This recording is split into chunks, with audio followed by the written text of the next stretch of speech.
Hello అండి. ఏంటా పునుగులు చూపిస్తుంది అనుకుంటున్నారా? నేనైతే ఇందాక స్నాక్స్ టైంలో అయితే పునుగులు వేసేసుకున్నాను. ఇప్పుడైతే డిన్నర్ టైం అయితే అయిపోయింది. డిన్నర్లోకి అయితే కర్రీ చేయాలి. నేనైతే ఈ పునుగులతో అయితే పులుసు అయితే పెట్టేస్తున్నాను. స్టవ్ మీద అయితే ఒక బాండీ పెట్టేసుకొని ఆయిల్ అయితే వేసేసుకున్నాను. ఆయిల్ అయితే హీట్ అయిపోతుంది. ఆయిల్ హీట్ అవ్వగానే తాలింపు గింజలు అయితే వేసేసుకుంటున్నాను. కొంచెం జీలకర్ర వేసుకొని వేపేసుకున్నాను. జీలకర్ర బాగా ఫ్రై అయింది అనుకున్న తర్వాత అయితే నేనైతే మిక్సీ పట్టేసుకున్న ఉల్లిపాయ పేస్ట్ అయితే వేసేసుకున్నాను. ఉల్లిపాయ పేస్ట్ కొంచెం పచ్చివాసన అయితే పోయేదాకా ఫ్రై చేసుకున్నాను. ఒక 2 నిమిషాలు అలా ఫ్రై అయితే ఉల్లిపాయ పచ్చివాసన అయితే పోయింది. ఈలోగా అయితే మిక్సీ పట్టేసుకున్న టమాటో పేస్ట్ అయితే వేసేసుకున్నాను. టొమాటో పేస్ట్ కూడా కొంచెం పచ్చివాసన పోయేదాకా అయితే ఫ్రై చేసుకోవాలి. పచ్చివాసన పోయేలోపు టొమాటో పేస్ట్ అయితే కొంచెం అయితే కలర్ అయితే మారిపోతుంది. మనం మిక్స్ చేసుకున్న టొమాటో పేస్ట్ ఉల్లిపాయ పేస్ట్లో అయితే ఇప్పుడు పసుపు అయితే వేసేసుకొని కలిపేసుకుంటున్నాను. పసుపు ముందుగానే వేసి ఫ్రై చేయటం వల్ల అయితే పచ్చివాసన త్వరగా పోయిద్ది. ఇప్పుడైతే నేనైతే ఒక 2 స్పూన్లు సాల్ట్ అయితే వేసుకుంటున్నాను. మీరైతే మీ టేస్ట్కి సరిపోయేటట్టు వేసుకోండి. నేనైతే ఒక 2 స్పూన్లు కారం కూడా అయితే వేసేసుకొని గ్రేవీలోనే కలిపేసుకుంటున్నాను.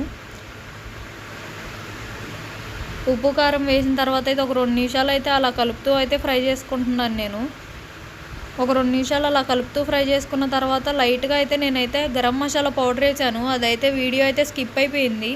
మీరైతే గరం మసాలా పౌడర్ ఒక 1/2 స్పూన్ యాడ్ చేసుకోండి.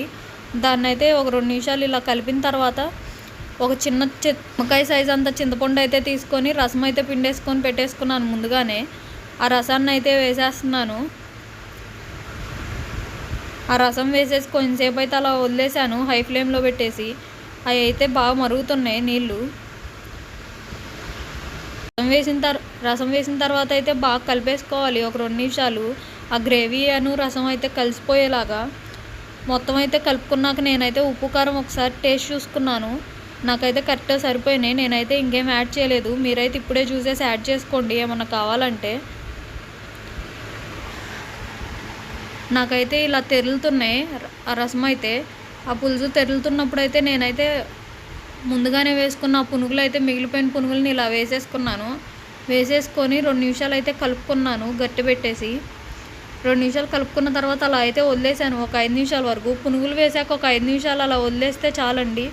మీకైతే పొంగుతున్నట్లయితే ఉంటే కొంచెం మీడియం ఫ్లేమ్లో అయితే పెట్టేసి ఉడికిచ్చేసుకోండి ఒక 5 నిమిషాలు. ఒక 5 నిమిషాలు అలా ఉడికిచ్చేసి పునుగులు వేసాక స్టవ్ అయితే ఆఫ్ చేసేయండి. మరి ఎక్కువగా కూడా ఉడికియొద్దు, పునుగులు విరిగిపోతాయి. ఏంటో చారుగా ఉందనుకోకండి. ఒక 5 నిమిషాల తర్వాత అయితే స్టవ్ ఆపాక వెళ్ళి చూడండి, గట్టి పడుతుంది. చూడండి నా కర్రీ అయితే చక్కగా వచ్చేసింది. ఇంతేనండి.